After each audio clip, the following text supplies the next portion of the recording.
Namaku Santo. Aku lahir dan besar di Yogyakarta. Sejak kecil, aku selalu terpikat kepada hutan. Bukan hutan yang rapi, melainkan rimba sejati yang lebat dan misterius. Aku ingat, setiap kali liburan ke Gunung Kidul, aku pasti merengek minta diantar ke hutan jati. "Le, jangan masuk jauh-jauh ya. Nanti kamu diculik wewe gombel," kata ibu sambil menunjuk ke arah pohon jati yang menjulang. Aku dengan lugunya hanya tertawa. Wewe gombel itu kan gak ada, Bu. Cuma cerita buat nakut-nakutin anak-anak kayak aku." Bapakku yang mendengar percakapan aku dengan ibu hanya tersenyum. "Ada atau tidaknya wewe gombel itu gak penting. Yang penting hutan itu punya aturannya sendiri. Kamu harus hormat sama apa yang ada di sana." Itulah ingatanku saat aku masih kecil. Sekarang aku sudah dewasa dan siap-siap memulai pekerjaan baruku. Pekerjaan itu datang secara tiba-tiba. Ada surat resmi dari sebuah lembaga penelitian hutan bernama Lembaga Konservasi Alam Nusantara (LKAN). Mereka membutuhkan seorang peneliti lapangan untuk mengamati populasi kayu ulin, si kayu besi yang hampir musnah. Aku tiba di Banjarmasin pada awal musim penghujan. Langit kelabu, udara lembab, dan aroma tanah basah menyambut langkah pertama saya keluar dari bandara. Di pintu kedatangan, seorang pria kurus dengan kulit sawo matang dan senyum ramah melambaikan tangan. "Mas Santo ya?" sapanya dengan logat khas yang kental. "Saya Juni, Mas, dari LKAN. Ditugasi jemput Pian." Aku mengangguk sambil tersenyum. Saya Santo. Maaf ya, Pian itu apa?" Juni terkekeh. Itu bahasa Banjarnya, Mas. Artinya kamu. Udah, gak usah dipikirin. Ayo kita langsung ke kantor." Di kantor LKAN, kami bertemu dengan kepala cabang yang bernama Pak Hadi, seorang pria paruh baya yang berwibawa. Selain Pak Hadi, ada dua orang lagi yang duduk di sana, seorang ahli botani bernama Andi, dan seorang ahli geografi bernama Ida. Mereka menjelaskan detail pekerjaan dan tantangan yang akan aku hadapi. "Jadi tugas Anda berat, Mas Santo," kata Pak Hadi dengan nada serius. "Kayu ulin ini sudah sangat langka. Lokasi-lokasi yang harus Anda datangi itu, ya bisa dibilang belum banyak dijamah." Andi menimpali. "Intinya Anda ini mau masuk ke rumah orang lain, Mas. Jangan sampai lupa permisi. Kalau nggak permisi, yang punya rumah bisa marah." Ida menyikut lengan Andi. "Ah, kamu ini Mas Santo jadi takut nanti," kata Ida. Singkat cerita, setelah menginap semalam di sebuah penginapan kota, perjalanan dilanjutkan dengan perahu menyusuri sungai berair kecoklatan, lalu berjam-jam menembus jalan setapak yang dikepung rimba lebat. Di atas perahu, Juni mulai bercerita. "Mas, tahu nggak kenapa orang sini takut sama hutan?" tanyanya. Matanya menatap lekat ke rimbunnya pohon di tepi sungai. "Emangnya kenapa, Bang?" tanyaku. "Ya, karena hutan ini punya yang jaga. Bukan cuma binatang buas, tapi juga yang tak kasat mata." Aku pun terkekeh. Abang ini masih aja percaya sama cerita-cerita begitu. "Ya biarin, Mas. Yang penting sopan. Makanya kalau masuk hutan harus bilang permisi.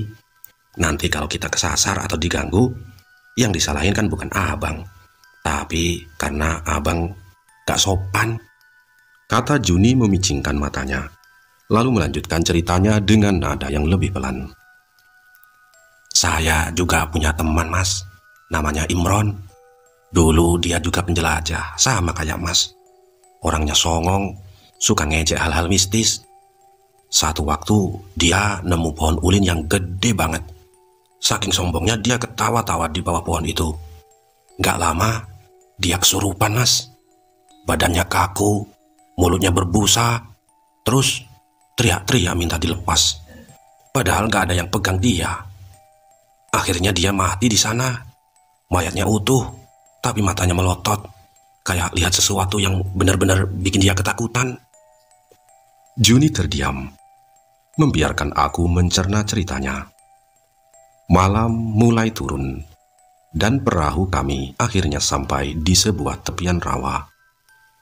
Dari sana, kami berjalan kaki menuju kamp penelitian. Kamp penelitiannya sederhana, berdinding papan dengan atap seng yang berkarat. Malam pertama, suara rimba terdengar seperti paduan orkestra liar. Raungan serangga, pekikan burung malam, dan kadang bunyi langkah yang tak pernah aku lihat wujudnya. Namun, di balik semua suara itu, ada kesunyian yang aneh. Sunyi yang membuat bulu kuduk meremang, seakan ada mata yang mengintai dari balik pepohonan. Mes penginapan itu berdiri sendirian di tengah hamparan tanah lapang yang dikelilingi pohon-pohon besar. Bangunannya seperti rumah kayu biasa, namun catnya pudar, papan-papannya menghitam dimakan lembab. Jendela-jendela kayunya seperti mata kosong yang mengawasi. Aku menatapnya. Ada perasaan tak nyaman yang merayap di dadaku. Mes ini sudah ada dari zaman kakek saya masih kecil, Mas, ucap Juni sambil menunjuk ke arah bangunan itu. Ya, dulu katanya sering ada orang yang datang, tapi tak pernah balik lagi. Entah mereka kesasar atau memang betah di sini. Hehehe, kata Juni terkekeh, tapi matanya tak menunjukkan tawa. Aku mencoba mencairkan suasana. Waduh, jangan nakut-nakutin gitu, Bang. Saya ini peneliti, bukan penjelajah hantu, kataku. Loh, saya nggak nakutin, Mas. Cuma cerita aja. Kan bapak saya pernah bilang, kalau masuk rumah orang permisi dulu, apalagi rumah tua. Di dalam suasananya jauh lebih sunyi dari luar. Lantai kayunya berderit setiap kali diinjak, seolah ada langkah lain yang mengikuti dari belakang. Di ujung lorong ada 3 orang yang menyambutku. Ini Mas Santo yang dari Jogja itu, kata Juni memperkenalkan. Seorang pria kurus dengan kacamata tebal tersenyum. Selamat datang, Mas Santo. Saya Pujo, ahli botani dari Universitas Mula Warman. Saya di sini fokusnya ke morfologi dan anatomi pohon ulin, katanya. Seorang wanita berambut pendek yang sedang mengiris bawang di meja makan mengangkat tangannya. Kalau saya Ira, Mas, ahli mikrobiologi. Saya lagi nyari tahu kenapa kayu ulin bisa tahan lama dari serangan jamur dan rayap, kata seorang wanita yang bernama Ira. Dan yang terakhir, seorang pria bertubuh kekar dengan tato naga di lengannya, sibuk menata tas ransel. Kalau saya naga, Mas, penjaga di sini, sekaligus penunjuk jalan lah. Kalau ada apa-apa, panggil saja ya. Naga berucap sambil tersenyum lebar. Santai saja, Mas, di sini aman. Paling cuma ada hantu-hantu iseng, katanya lagi. Aku hanya tertawa garing. Bisa aja Mas Naga ini. Juni menunjuk ke sebuah pintu di ujung lorong. Nah, kamar Mas Santo yang itu. Kebetulan cuma Mas aja yang baru datang. Yang lain mungkin udah pada tidur. Ya, biar bisa tidur nyenyak. Nyenyak apanya, Bang? Dengerin deritan lantai aja udah deg-degan, celutukku. Hehehe, deritan lantai itu lagu pengantar tidur, Mas. Maklum, Mes ini kan sudah tua, timpal si Pujo. Aku mengangguk pasrah. Juni mengantarku ke kamar di ujung lorong. Saat pintunya dibuka, bau lembab bercampur aroma kayu tua langsung menyergap.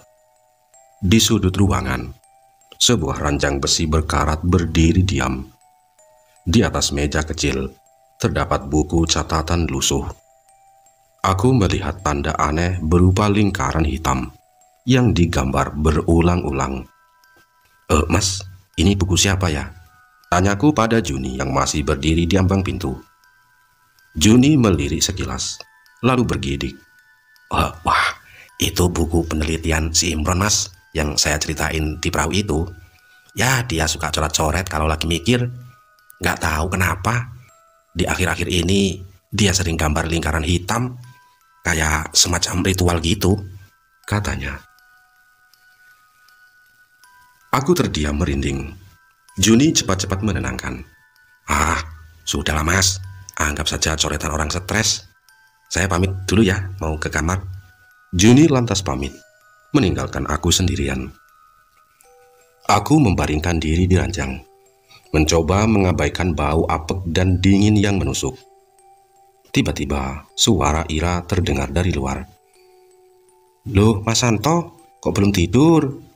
Nanti kalau telah tidur, diganggu sama mbak-mbak di sana loh," katanya dari luar kamar. Aku mengintip dari balik pintu yang sedikit terbuka.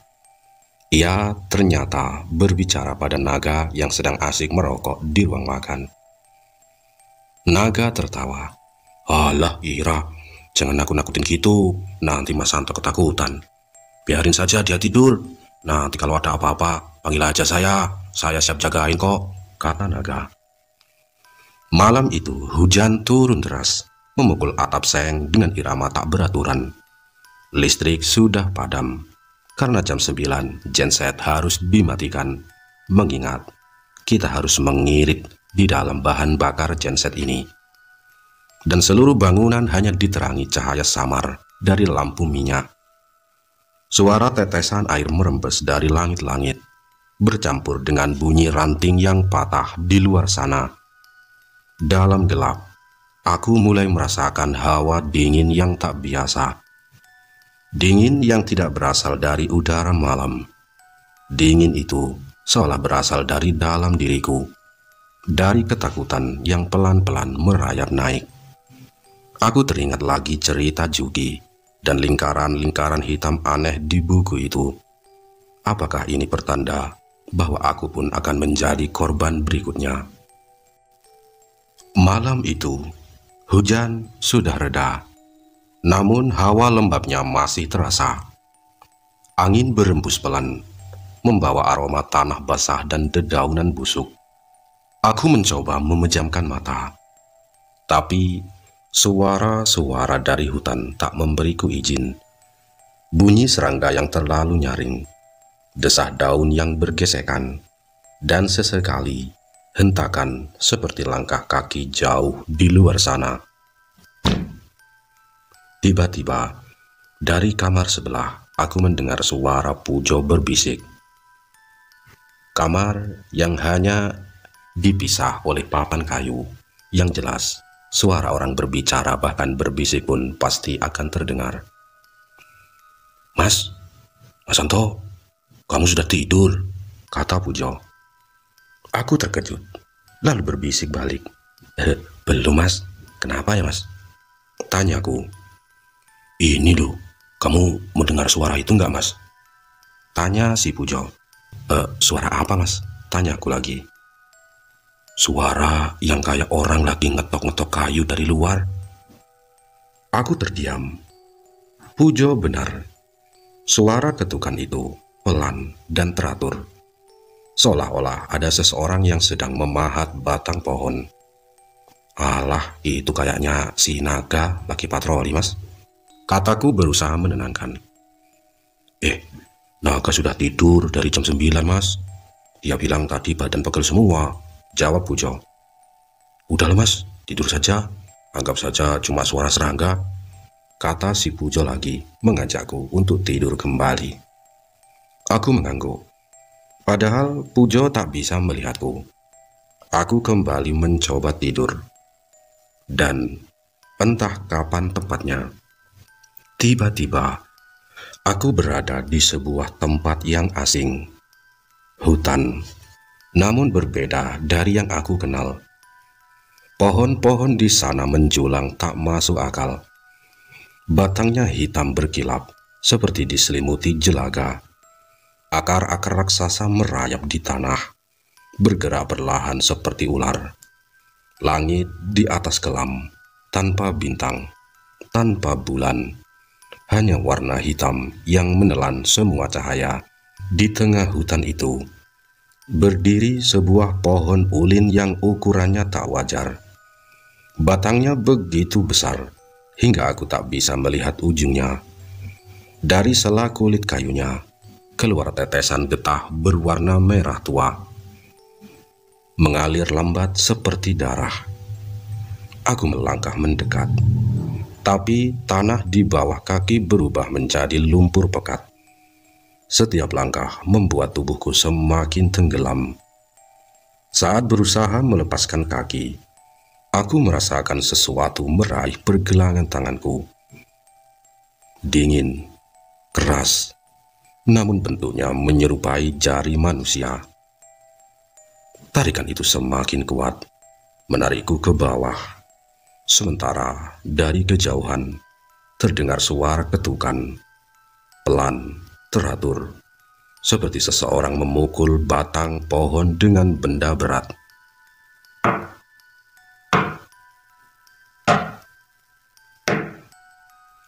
Ketukan itu makin dekat, lalu berhenti tepat di belakangku. Aku menoleh, tapi tubuhku tak bisa bergerak. Saat itu, dari sudut mata, aku melihat bayangan tinggi dan kurus, berdiri diam di antara akar-akar. Wajahnya samar, tapi matanya memantulkan cahaya merah redup, seolah mengamatiku. Bayangan itu mendekat, dan aku sadar itu adalah seorang kakek tua dengan jenggot panjang. Kakek itu menatapku dengan mata merahnya, lalu berbisik dengan suara serak. "Kau datang kemari, nak. Mencari apa?" Aku tak bisa menjawab. Ketakutan membekukan suaraku. "Hutan ini bukan tempat main-main. Jangan ambil yang bukan milikmu. Jangan cari yang tak ingin ditemukan. Kami sudah menjaga hutan ini selama ribuan tahun, dan kami tidak suka tamu yang tak tahu diri." Kakek itu menunjuk ke arah pohon ulin raksasa. "Pohon itu adalah jantungnya, jantung kami. Jika kau berniat melukai, kami akan melukaimu kembali."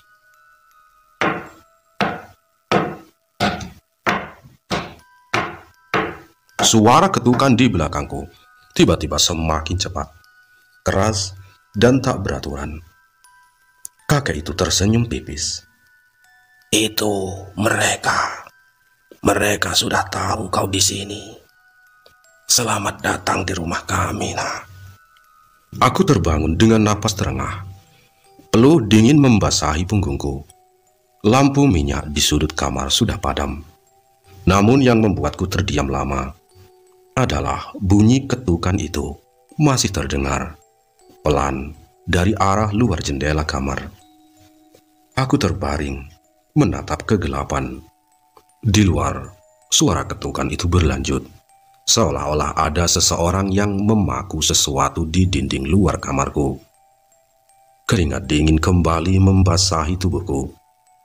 Apakah mimpi itu hanya bunga tidur, atau sebuah perkenalan dari sesuatu yang telah menunggu, bahkan sebelum aku tiba di sini? Pagi itu, udara di sekitar mes begitu lembab hingga setiap napas terasa berat. Kabut tipis merayap rendah, menutupi tanah dan menyelubungi pepohonan. Aku bersiap untuk hari pertama penelitian. Juni menghampiriku sambil membawa bekal. "Mas, ini bekalnya. Makan yang banyak biar kuat," ujarnya sambil menyerahkan bungkusan. "Hutan di sana bukan cuma soal nyari kayu, Mas, tapi juga nyari tahu siapa diri kita. Jadi hati-hati ya, Mas." Maksudnya, Bang?" tanyaku. Maksudnya ya, kalau lagi sendiri di hutan jangan bengong. Nanti ada yang nemenin. Jawabnya sambil tersenyum misterius. Oh ya, kalau ada suara aneh-aneh di hutan, jangan ditanggapi. Anggap aja angin. Kalau ditanggapi, dia malah senang, kata Juni. Aku mengangguk. Masih teringat mimpi semalam. Oh, Bang, semalam saya dengerin suara ketukan dari luar, tanyaku. Juni menatapku, matanya sedikit membesar. Suara ketukan? Dari mana ya, Mas? Dari luar kamar, kayak orang lagi mukul-mukul kayu gitu, jawabku. Juni terdiam sejenak. Alah, udah Mas, gak usah dipikirin, mungkin cuma binatang. Ayo Mas, keburu siang. Hati-hati di jalan, jangan lupa permisi, katanya, tapi nadanya terdengar tidak yakin. Perjalanan menuju lokasi penelitian melewati jalur setapak yang dipenuhi akar-akar besar. Tanahnya licin, dan bau dedaunan busuk bercampur lumpur, membuat setiap langkah terasa berat. Sesekali, aku mendengar suara ranting patah di kejauhan. Mungkin hewan liar, atau sesuatu yang tidak ingin terlihat. Setelah berjalan hampir 2 jam, aku akhirnya tiba di titik pertama dalam peta. Lokasi itu berada di dekat sebuah rawa. Di tengah rawa, berdiri sebuah pohon ulin tua, besar dan hitam, mirip sekali dengan yang muncul dalam mimpiku. Bahkan kulit kayunya tampak mengeluarkan cairan merah tua, persis seperti getah yang kulihat semalam. Aku terpaku. Angin tiba-tiba berhenti. Suara hutan mendadak lenyap, menyisakan kesunyian yang aneh. Aku melangkah lebih dekat, namun kakiku terasa berat, seperti lumpur di bawah tanah mencoba menahan. Saat menunduk, aku melihat bekas jejak. Bentuknya seperti telapak manusia, tapi panjang dan kurus, seolah jarinya lebih dari 5. Bekas itu memanjang menuju pohon ulin, lalu menghilang di antara akar-akar yang melilit. Apa-apaan ini ya? Gumamku. Gak mungkin. Aku mengeluarkan kamera untuk memotret jejak itu. Tapi ternyata kameraku mati, padahal baterainya penuh. Aku mencoba menyalakannya lagi, tapi tetap tidak bisa. Aku merogoh saku, mengambil ponsel. Tidak ada sinyal. Layarnya berkedip-kedip, lalu mati sendiri. Tiba-tiba, sebuah suara bisikan terdengar, sangat dekat di telingaku. Pergi. Aku terperanjat, menoleh ke belakang. Tidak ada siapa-siapa, tapi ada angin yang menerpa tengkukku, dingin seperti embusan nafas. Aku mulai mencatat semua detail di buku lapangan, namun tanganku bergetar. Setiap kali memandang batang pohon itu, perasaan seperti diawasi semakin kuat. Dan ketika hendak berbalik untuk kembali, telingaku menangkap bunyi itu. Ketukan pelan, sama persis seperti dalam mimpi. Datangnya dari arah batang pohon. Pohon ini hidup? Tanyaku pada diriku sendiri. Tiba-tiba, suara ketukan itu berubah menjadi suara batuk, berat dan tua, persis seperti batuk seorang kakek. Kembali ke tempatmu. Suara itu berbisik lagi. Kali ini lebih jelas, lebih dekat. Aku tak mau berlama-lama. Aku mempercepat langkah, berbalik dan lari. Hutan kembali berisik. Namun kali ini bunyinya terasa berbeda. Seperti suara yang sengaja dibuat untuk menutupi sesuatu yang sedang mengintai. Sesampainya di mes, aku menyadari ada bercak lumpur di ujung celana. Namun lumpur itu berwarna merah kecoklatan, bukan seperti tanah yang tadi aku injak. Aku segera masuk ke dalam mes. Ira yang sedang mencuci piring di dapur menatapku aneh. "Mas Santo, kok buru-buru banget? Habis dikejar babi hutan ya?" tanyanya. Enggak, cuma tiba-tiba hujan kayak mau datang lagi," jawabku berbohong. Ira mengangkat bahu. "Oh, padahal langit cerah." "Oh iya mas, celana mas kok kotor?" tanya lagi Ira. Aku melihat ke bawah, ke bercak lumpur merah kecoklatan itu. Aku hanya menggeleng. Hari itu aku mengerti. Mimpi semalam bukanlah sekedar bunga tidur. Sesuatu di hutan ini sudah mengenali saya, dan itu baru permulaan. Hari ketiga, penelitian membawa saya ke titik terjauh di peta. Kali ini, saya memutuskan untuk berangkat bersama Juni, si penunjuk jalan yang katanya sudah hafal luar kepala seluk-beluk hutan. "Mas Santo yakin mau ke sana?" tanya Juni saat kami memulai perjalanan. "Daerah itu sudah lama gak dijamah loh mas. Kata orang-orang itu sarangnya dia." Aku mencoba bersikap santai. "Sarangnya siapa bang? Ular? Babi hutan?" "Bukan mas, sarangnya Jubata yang punya hutan. Kalau kita ke sana harus hati-hati. Jangan sembarangan ngomong, jangan sembarang buang air kecil." Juki mengingatkanku dengan nada serius. Aku mengangguk, tapi dalam hati merasa sedikit geli. Jubata terdengar seperti nama dewa dalam mitologi kuno. Awalnya perjalanan berjalan lancar. Kompas masih menunjukkan arah, dan tanda di peta sesuai dengan titik yang saya lalui. Namun, saat kami melewati celah sempit di antara dua batang pohon ulin besar, hawa mendadak berubah. Angin berhenti, suara burung lenyap, dan cahaya di sekitar meredup. Juni berhenti. "Mas, ini aneh. Kenapa jadi sepi begini ya?" tanya si Juni. "Nggak tahu ya bang, mungkin cuma lewat aja bang. Ayolah lanjut," kataku. Mas, jangan dipaksa. Perasaan saya kok nggak enak ya." Juni terlihat gelisah. Matanya celinguk ke sekeliling. "Harusnya di sini ada jalan, tapi kok hilang?" Benar saja, jalur di depan kami hilang begitu saja. Bergantian hamparan akar dan semak yang sebelumnya tidak ada. Aku berbalik, tapi jalan yang tadi kami lewati pun sudah berubah. Pohon-pohon berdiri lebih rapat, batangnya gelap dan basah, seperti diselimuti sesuatu. Kompas di tanganku mulai berputar tak menentu. Jarumnya bergetar, seolah kehilangan arah. Bang, kompasnya kok gini?" Aku menunjuk ke kompas di tanganku. Juni melihatnya, lalu menatapku dengan mata melebar. "Kita kesasar, mas." Rasa cemas mulai merayap. Aku mencoba menandai pohon dengan goresan pisau.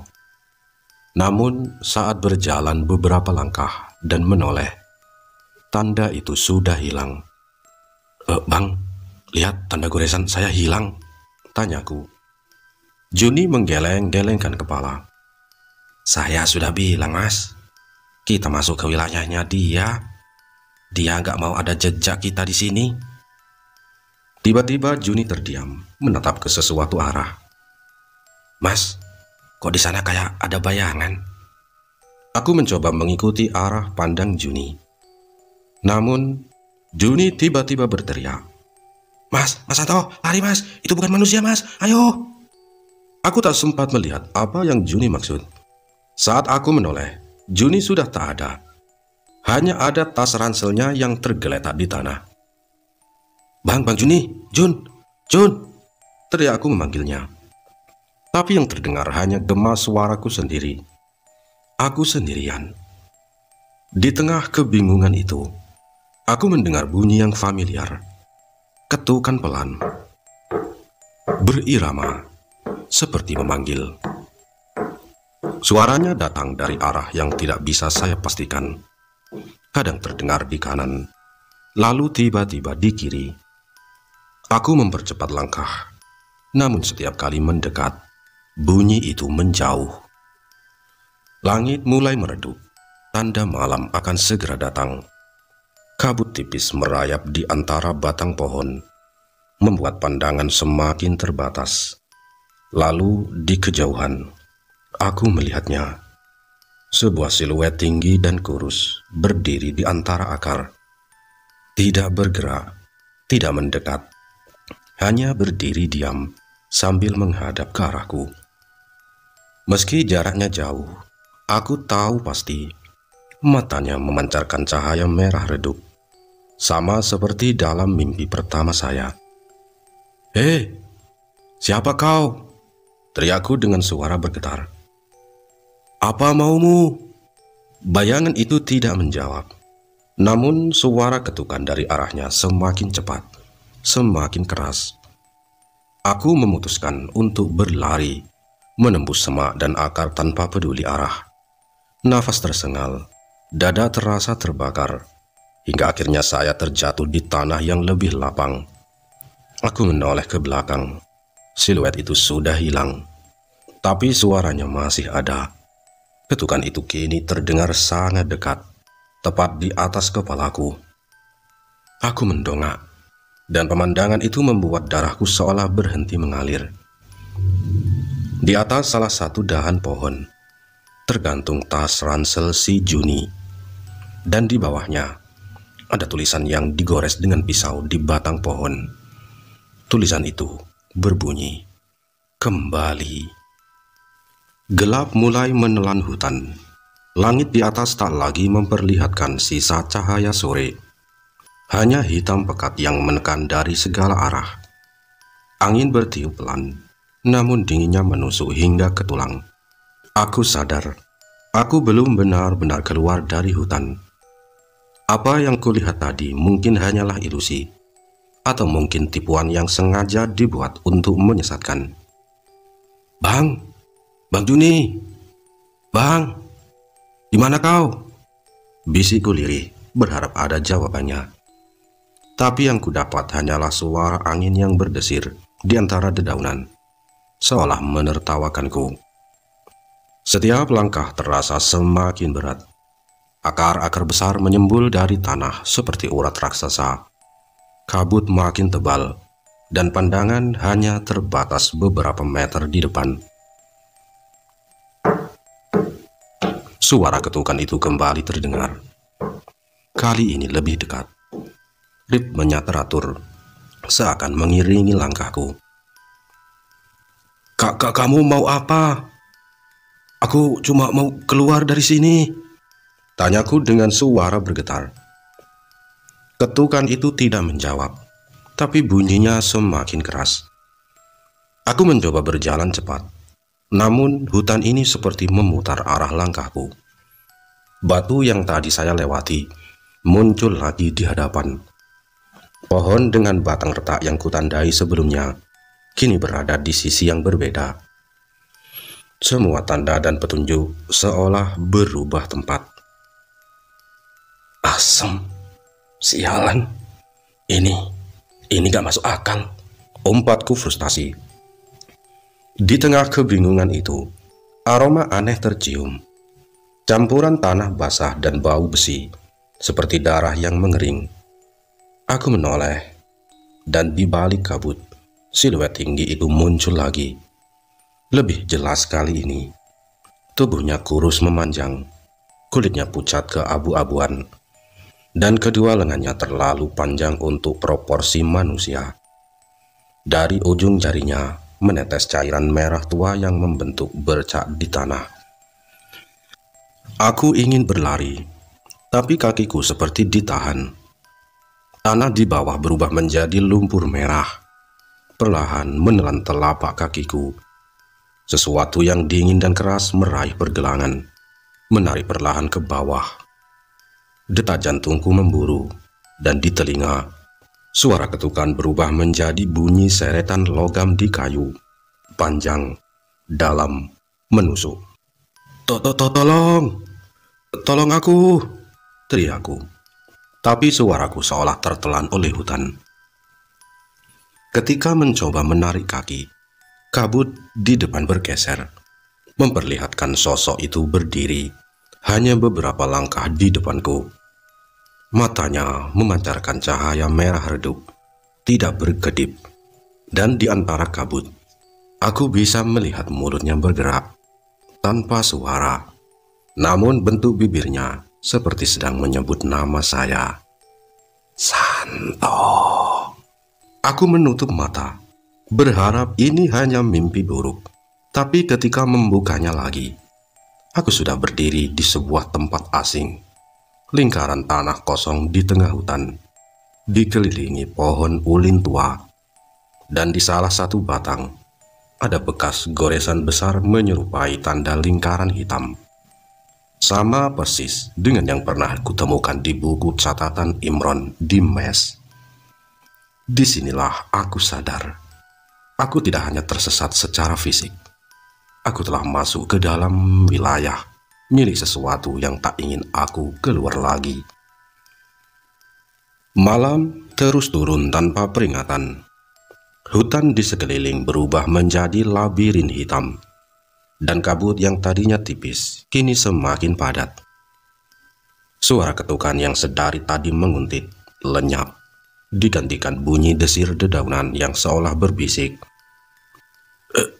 Bang Juni, kau di mana sih? Kalau emang kamu iseng, keluar sekarang.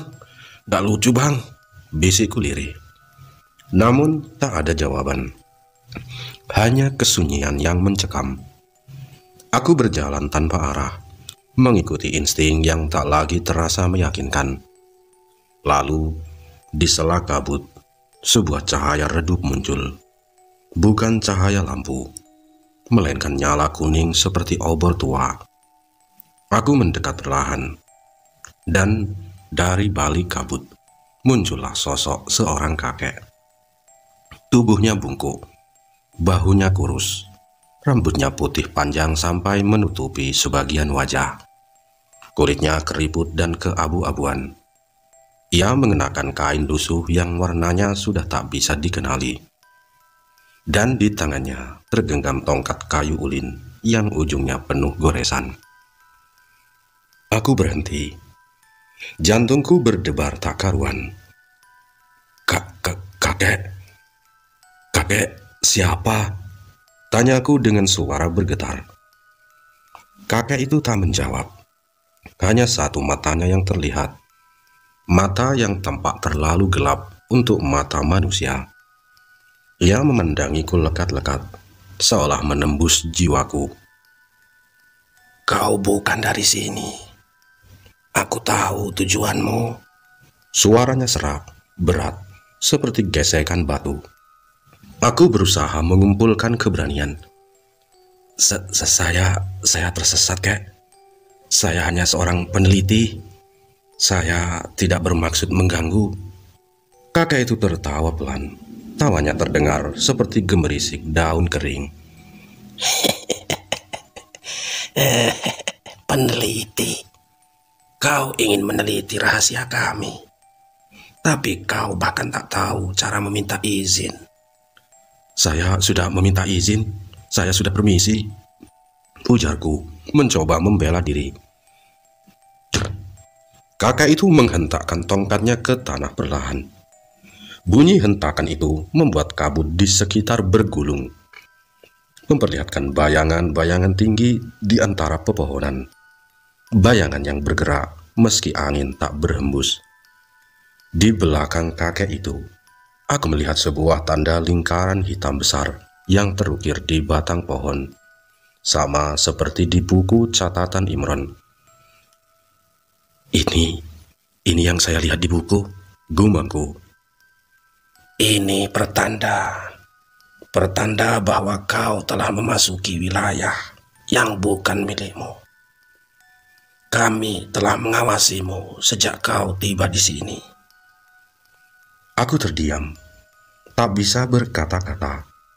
Tiba-tiba, cahaya obor itu meredup, dan dalam sekejap kakek itu menghilang, seperti kabut yang tersapu angin.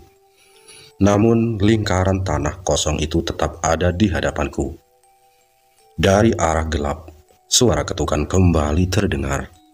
Kali ini lebih keras, lebih dekat, seolah sesuatu sedang memanggil saya masuk. Aku terdiam. Apa yang harus aku lakukan? Masuk ke dalam lingkaran yang penuh misteri itu, ataukah mencari jalan keluar yang entah ada atau tidak? Singkat cerita, kabut mulai menipis perlahan, digantikan semburat pucat cahaya matahari yang menembus sela dedaunan.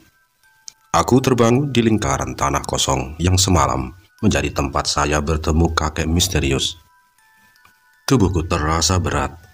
Otot-otot kaku setelah semalam aku berjalan ratusan kilometer.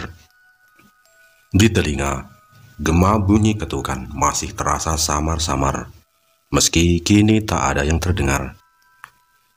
Sial, aku beneran di sini. Semalam, itu bukan mimpi kayaknya. Itu nyata. Gumamku mencoba untuk berdiri.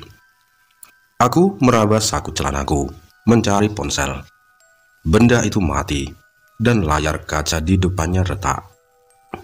Aku juga mencari kompas. Kompas itu sudah tidak berfungsi. Jarumnya bengkok. Saat mencoba berdiri, suara langkah mendekat. Dari balik kabut pagi, muncul sosok lelaki paruh baya. Bajunya sederhana, namun wajahnya keras terbakar matahari, seperti orang yang terbiasa hidup di pedalaman. Di bahunya tergantung ransel lusuh, dan di tangannya ada parang yang terikat sarung kayu. Ia berhenti beberapa meter di depan saya. Matanya memandang dengan ekspresi yang sulit ditebak, campuran curiga, prihatin, dan waspada. "Kau tersesat?" tanyanya, suaranya dalam dan serak. Aku mengangguk. Iya Pak, saya tersesat. Saya sedang mencari teman saya." "Si Juni?" tanyanya. Aku terkejut. "Oh, Bapak kenal Juni?" "Hehe, dia temanku. Ayo ikut saya sebelum dia marah." Tanpa bertanya lebih jauh, aku patuh melangkah di belakangnya. Perjalanan pulang terasa aneh.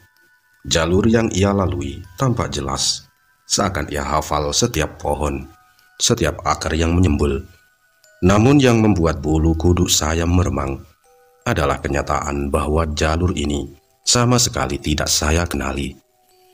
Tidak ada satupun tanda dari rute yang saya ambil kemarin. Seolah ia membawa saya melalui jalur yang hanya muncul ketika ia menginginkannya.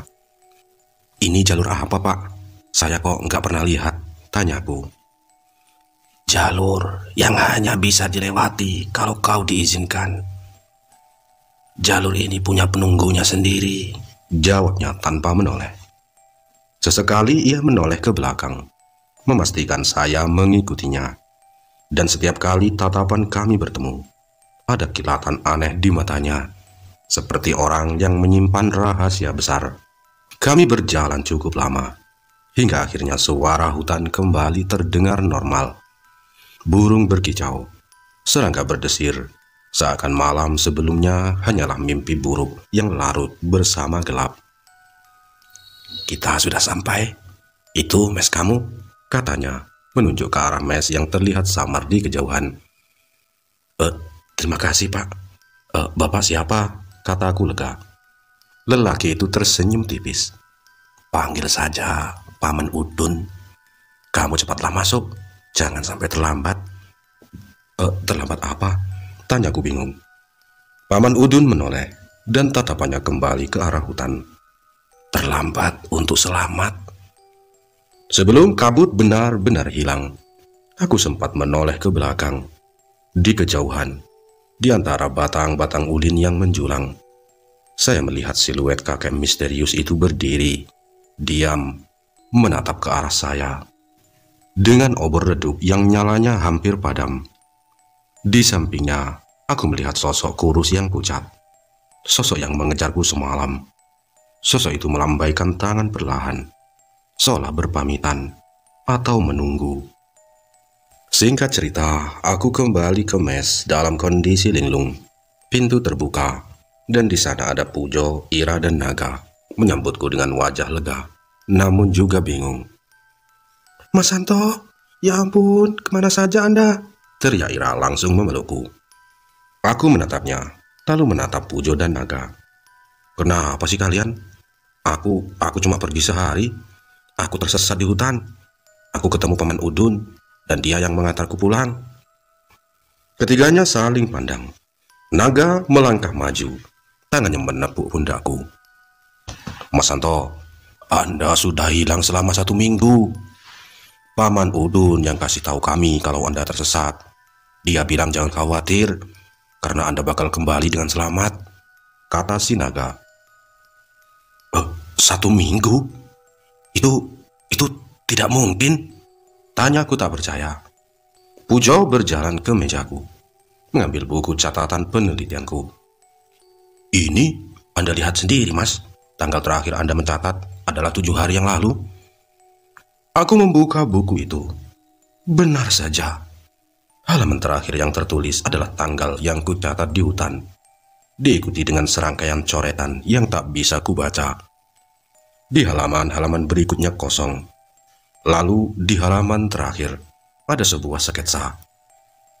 Bukan pohon ulin, tapi wajah. Wajah seorang kakek dengan mata yang sangat gelap, dan di bawahnya ada sebuah lingkaran hitam yang terukir jelas. Juni di mana?" tanyaku, suaraku bergetar. Naga menunduk. "Dia tidak pernah kembali, Mas. Paman Udun bilang Juni terlalu sombong. Dia mencoba mengambil sesuatu yang bukan miliknya, dan mereka mengambilnya." Aku terdiam, teringat cerita Juni tentang temannya si Imron yang mati di hutan. Aku teringat lingkaran hitam di buku catatan Imron, dan sekarang ada di buku catatanku juga. Juni yang sombong, Imron yang sombong, dan aku yang terlalu penasaran. Malam harinya, aku tidak bisa tidur. Aku memandangi sketsa kakek misterius itu. Tiba-tiba dari jendela kamarku, aku melihat sebuah cahaya redup. Cahaya obor di kejauhan. Berdiri sosok kakek itu, memegang tongkatnya. Kali ini ia tidak sendirian. Di sampingnya, berdiri sosok yang kurus, pucat, dengan tangan yang terlalu panjang. Di samping sosok itu, ada bayangan Juni yang sedang menunduk, seolah-olah sedang disiksa. Aku menutup jendela, terengah-engah di atas meja. Buku catatanku terbuka. Di halaman terakhir, lingkaran hitam itu terlihat lebih tebal, dan di tengahnya tertulis sebuah kata, "Terima kasih." Esok harinya aku memutuskan untuk pulang. Aku tidak lagi peduli dengan penelitian. Aku tidak lagi peduli dengan kayu ulin. Aku hanya ingin keluar dari hutan terkutuk ini. Dan di bandara Banjarmasin, aku bertemu Paman Udun. Ia tersenyum, lalu menatapku dengan mata penuh arti. "Selamat jalan, Nak. Ingat, hutan tidak pernah melupakan tamunya." Aku kembali ke Yogyakarta. Hutan di sana tampak damai, tapi tidak lagi sama. Aku tidak pernah lagi berani masuk ke hutan. Setiap kali aku memejamkan mata, aku melihat wajah kakek misterius itu dengan mata yang gelap dan senyum yang menyeramkan. Aku juga mendengar bunyi ketukan yang berirama, seolah mengikutiku kemanapun aku pergi. Hutan Kalimantan telah mengubahku. Aku pergi untuk menyelamatkan kayu ulin, tapi yang kudapatkan adalah pelajaran bahwa di balik keindahan alam ada kekuatan yang tak bisa diukur, yang tak bisa diganggu, dan terkadang harga dari sebuah pengetahuan adalah kewarasan itu sendiri. Bagaimana sobat cerita ini? Semoga bisa menjadi pembelajaran. Terima kasih. Saksikan video-video Bang Fawas selanjutnya. Komen di kolom komentar. Wassalam.